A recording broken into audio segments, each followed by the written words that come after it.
పత్రికా విలేకరుల సమావేశం. నా పేరు మధ్యపూడి రవీంద్ర.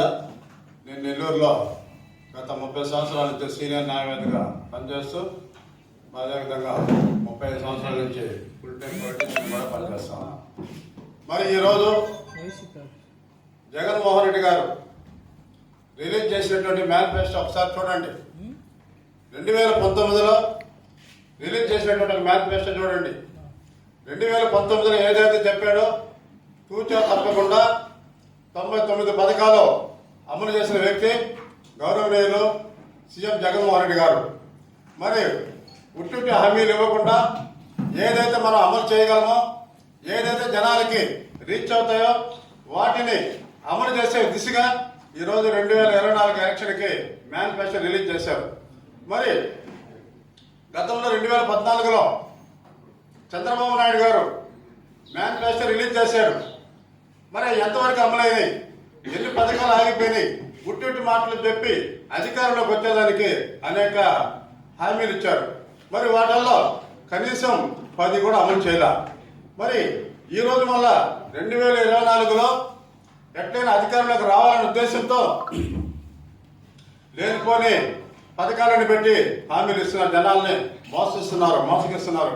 ఈరోజు 2014 మేనిఫెస్టో తెలుగుదేశం పార్టీ తీసుకోండి, 2019 వైఎస్ఆర్సీపీ తీసుకోండి, ఎవరు ఏ హామీలు నెరవేర్చండి, ఒక మీరే ప్రజలు బేరీ చేసుకోండి. మరి ఈరోజు జగన్మోహన్ రెడ్డి గారు SC, ST, BC, minority, BC అందరికీ కూడా పేద ప్రజలకి నాణ్యమైన విద్య, మంచి చదువు ఉండాలా, చదువు ఉంటేనే ఏదైనా సాధించవచ్చు, చదువు ఉంటేనే ఎంత దూరమైనా పోవచ్చు అనే వినాదంతో నాడు నేడు అనే ఒక కాన్సెప్ట్ తీసుకొని గవర్నమెంట్ స్కూల్స్ అన్ని కూడా ఈరోజు అద్భుతంగా తీర్చిదిద్దాడు. మరి అదేవిధంగా ఇంగ్లీషు ప్రవేశపెట్టాడు. చాలా మంది ఆహ్వాన చేశారు ఇంగ్లీష్ ఏందని. ఈ రోజు ఎక్కడికి వెళ్ళినా కూడా ఇంగ్లీష్ లేదే మనుగడ లేదు. నువ్వు ఎక్కడికి వెళ్ళినా కూడా ఇంగ్లీష్ కంపల్సరీ. ఇంగ్లీష్లో ఉంటే ప్రపంచంలో ఎక్కడికి తిరిగి రావచ్చు. ప్రతి పేదోడు కూడా భూస్వామి ఉన్నవాడితో కూడా సమానంగా ఇంగ్లీష్ నేర్చుకుంటే ప్రపంచ దేశాలకు వెళ్ళొచ్చు, వాళ్ళ యొక్క భవిష్యత్తు అక్కడ డెవలప్ చేసేందుకు కూడా అవకాశం ఉంటుందని చెప్పి ప్రతి ఒక్క బీసీ, ఎస్టీ, మైనార్టీ పిల్లలు కూడా ఇంగ్లీష్ అనేది కంపల్సరీ, ఇది యూనివర్సల్ లాంగ్వేజ్ వినాదంతో జగన్మోహన్ గారు ప్రవేశపెట్టారు. మరి అదేవిధంగా ఈరోజు గవర్నమెంట్ స్కూళ్ళలో కూడా చూసుకుంటే స్కూళ్ళలో తీసుకుంటే 600కి 597, 595 ఆ విధంగా పేద పిల్లలు మార్కులు సాధిస్తా ఉన్నారు. గతంలో చూసుకున్నట్టయితే 250, 300 వస్తే చాలా గొప్ప విషయం, ఏదో లాంగ్ వస్తే పాస్ రిజల్ట్ ఉండేది. కాబట్టి ఈరోజు ప్రజలందరూ బాగుండాలా, పేద బిడ్డల భవిష్యత్తు బాగుండాలా అనే ఒక ఆలోచన విధానంతో జగన్మోహన్ రెడ్డి గారు ఇంగ్లీష్ విద్యను ప్రవేశపెట్టడం, అదేవిధంగా ప్రైవేట్ స్కూల్కి ధీటుగా గవర్నమెంట్ స్కూల్ని తీర్చిదిద్దాడు. ఎక్కడైనా మీరు గవర్నమెంట్ స్కూల్ చూడండి, ఒక ఆహ్లాదమైన వాతావరణం, ఒక పార్క్ లాగా, ఒక విద్యాలయం లాగా మనకు కనిపిస్తూ ఉంటుంది. గతంలో స్కూల్స్ కి తీసుకోండి, ఒక పిల్లోడు మంచిగా చదవాలంటే అక్కడ ఉన్న పరిసర ప్రాంతాల్లో వసతులు యొక్క క్రమశిక్షణ, అక్కడ ఉండే నీట్నెస్ బట్టే పిల్లోడు కూడా చదవాలని ఒక ఆలోచన విధానం ఉంటుంది. కాబట్టి ఈరోజు జగన్మోహన్ రెడ్డి గారు ఏది తీసుకున్నా కూడా పేద ప్రజల్లో డెవలప్మెంట్కి తీసుకున్నారే కానీ మరి వేరే ఆలోచన లేదు. ఈరోజు గతంలో నారా చంద్రబాబు నాయుడు అనేక గవర్నమెంట్ స్కూల్స్ ని ఊహించేశాడు. మరి ఆ రోజు ఎవరు ప్రశ్నించలా. ఈ రోజు దళిత గిరిజన బిడ్డల స్కూల్స్ బాగుండాలని గురుకులాల పేరుతో ఈరోజు అద్భుతంగా తీసుకొచ్చాడు. ఎక్కడైనా ఏ గురుకుల పాఠశాలకైనా ఒక సిస్టమేటిక్ గా సెక్యూరిటీ కూడా ఆ విధంగా ఉంటుంది.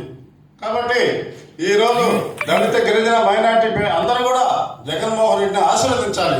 మరి ఈరోజు మేనిఫెస్టో రిలీజ్ చేసినట్టు ఎక్కడైతే 50% దళితులు ఉంటారో, 500 కుటుంబాలు ఉంటాయో ఆ యొక్క కుటుంబాలను కూడా ఒక పంచాయతీగా పరిగణించి వాళ్ళే డెవలప్ చేసుకునే విధంగా గిరిజన కుటుంబాన్ని కూడా ఒక పంచాయతీగా పరిగణలోకి తీసుకొని అటు అరకైతేమి, వైజాగ్ అయితేమి 163 పంచాయతీలు కొత్తగా ఎస్టీ పంచాయతీగా క్రియేట్ చేసిన ఘనత ఒక జగన్మోహన్ రెడ్డి గారికి. మరి ఈరోజు ఎందుకు చెప్తున్నామంటే ఎవరైతే ఈ యొక్క పేద ప్రజల పట్ల వాళ్ళ అభివృద్ధిని ఆశిస్తారో మరి అటువంటి వారిని మనం ఆశీర్వదించాలి. మరి ఈరోజు నెల్లూరు రూరల్లో తీసుకుంటే ఆదాల ప్రభారెడ్డి గారు నెల్లూరు రూరల్ నియోజకవర్గ అభ్యర్థిగా పోటీ చేస్తూ ఉన్నారు. ఈ యొక్క రూరల్ నియోజకవర్గంతో ఆయనకి గత 15 సంవత్సరాల నుంచి కూడా ప్రత్యక్ష సంబంధాలు ఉన్నాయి. 17 నుంచి 19 దాకా పనిచేసినప్పుడు ఈ యొక్క నెల్లూరు రూరల్ నియోజకవర్గం ఆయన ఇన్ఛార్జిగా ఉన్నప్పుడే అభివృద్ధి చెందింది. అనేక సిమెంట్ రోడ్లు, అనేక సైడ్ డ్రైన్లు, అనేక చెరువు కట్టలు కూడా ఇవన్నీ కూడా ఒక నాయకుడు పనిచేసే నాయకుడు ఉంటే ఆ నాయకుడు ఆ నియోజకవర్గం డెవలప్ కావాలని చెప్పి ఆయన పైసాయి వాళ్ళ దగ్గరికి వెళ్ళి నిధులు అదనంగా తెచ్చి డెవలప్ చేస్తారు. మరి అలా కాకుండా కేవలం సెటిల్మెంట్లు, కకృతపడే వ్యక్తులు, మరి ల్యాండ్ మాఫియా ఇటువంటి వాళ్ళైతే డెవలప్మెంట్ గురించి పట్టించుకోరు.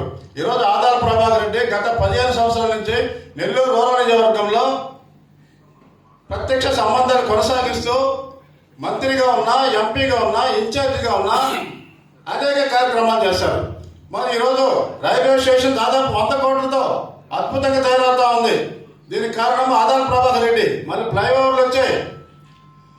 మరి ఆదాల ప్రభాకర్ రెడ్డి గారిని మనం ఆశీర్వదించి ఆయన కానీ అసెంబ్లీకి పంపించినట్టయితే ఈ యొక్క పేద బడుగు బలిగిన వర్గాల కాలనీలు కూడా బాగుపడతాయి. మళ్ళీ రూరల్ నియోజకవర్గం అద్భుతంగా డెవలప్ అవుతూ ఉంది. మనం అటువంటి వ్యక్తిని ఎన్నుకోవాలి. ఎప్పుడైతే మనం మంచి వ్యక్తిని ఎన్నుకుంటామో ఆ వ్యక్తి అభివృద్ధి దిశగా తీసుకెళ్తాడు. నిలబడ్డ వ్యక్తులలో కూడా మనం బేరీ చేసుకోవాలి. ఓటేసే ముందు కూడా ఆలోచించాలి. ఏ వ్యక్తి అయితే మనకి మంచిగా ఉంటుంది, మన ప్రశాంత వాతావరణంలో ఉంటామో, ఎవరైతే మనకి అందుబాటులో ఉంటారో, ఎవరైతే మన యొక్క అభివృద్ధిని కోరుకుంటారో అటువంటి వ్యక్తిని కోరుకోవాలి. అటువంటి వ్యక్తి ఆదాల ప్రభాకర్ రెడ్డి గారు. మరి ఈరోజు కొంతమంది ఆదాల ప్రభాకర్ రెడ్డి మీద అనేక విమర్శలు చేస్తూ ఉన్నారు. నేను ఒకటే చెప్తున్నా, మరి ఆదాల ప్రభాకర్ రెడ్డి గురించి ఎవరైతే విమర్శలు చేస్తున్నారో మరి మీరెవరైతే మీ నాయకుడు సపోర్ట్ చేస్తారో ఒకసారి హిస్టరీ కూడా చెక్ చేయండి, గూగుల్లో చెక్ చేయండి.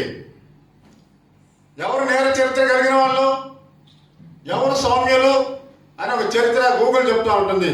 మరి ఈరోజు ఆదాల ప్రభాకర్ రెడ్డి గురించి చెప్పేవాళ్ళు అభివృద్ధి దిశగా మీరు ముందుకెళ్ళండి. ప్రజలు కూడా మిమ్మల్ని ఆశీర్వదిస్తారు. అంతేగాని ఒట్టి అబద్ధాలు చెప్పొద్దు. ఈరోజు అదేవిధంగా జగన్మోహన్ రెడ్డి